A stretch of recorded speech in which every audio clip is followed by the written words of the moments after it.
It kinda goes without saying that everyone is different, and that goes as much for metabolism as it does for fingerprints.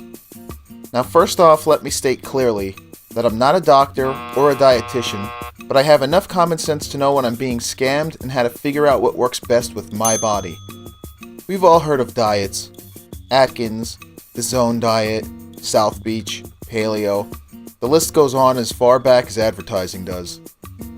If you don't already know, I'm going to be the one to break it to you, and you can trust me on this.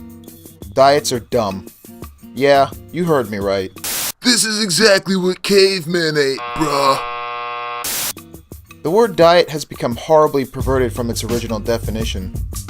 In the original sense, diet meant food and drink regularly provided or consumed habitual nourishment. In the last century or so, it has taken on a second, uglier definition: a particular way of eating, supposedly to achieve health, which 95% of the time is marketing code for losing weight. That is the kind of diet I'm talking about. Of course, there's no one-size-fits-all diet. There are intelligent guidelines everyone should be following. We all know we should be eating more fruit and less Fruit Loops, more broccoli and less Big Macs. Personally, I like dairy products. I love dairy, in fact. But I know too much can take a toll on me. How do I know? I make a log of what I eat and how it affects me.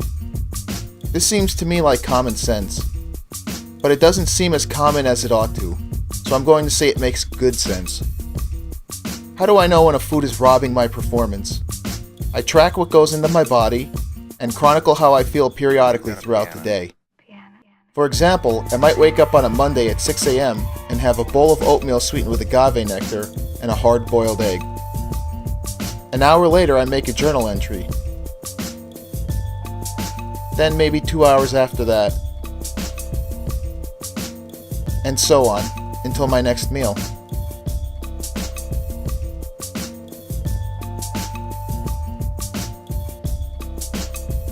Whereas I might wake up the next day at a later time, and be running late for work, so I opt for 2 donuts and a large coffee at the corner donut shop across from my job. Now when I make my journal entry, I notice something different.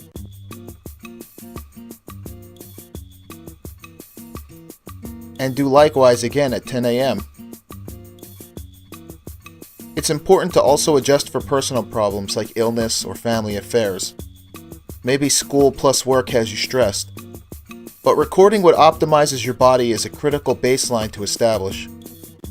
Remember that you are what you eat isn't just some clever limerick that your parents created to make you eat your peas and carrots along with your chicken nuggets.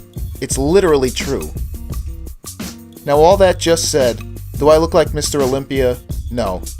Do I have an ultra shredded 8-pack? No. Why? Because even though I'm aware of good dietary principles, as a functioning adult, I break them from time to time. Maybe more often than I should. They say abs are made in the kitchen. Well, so are tacos. And 8 times out of 10, I prefer tacos. I'm aware of what puts my mind and body into high gear and the consequences of a guilty indulgence.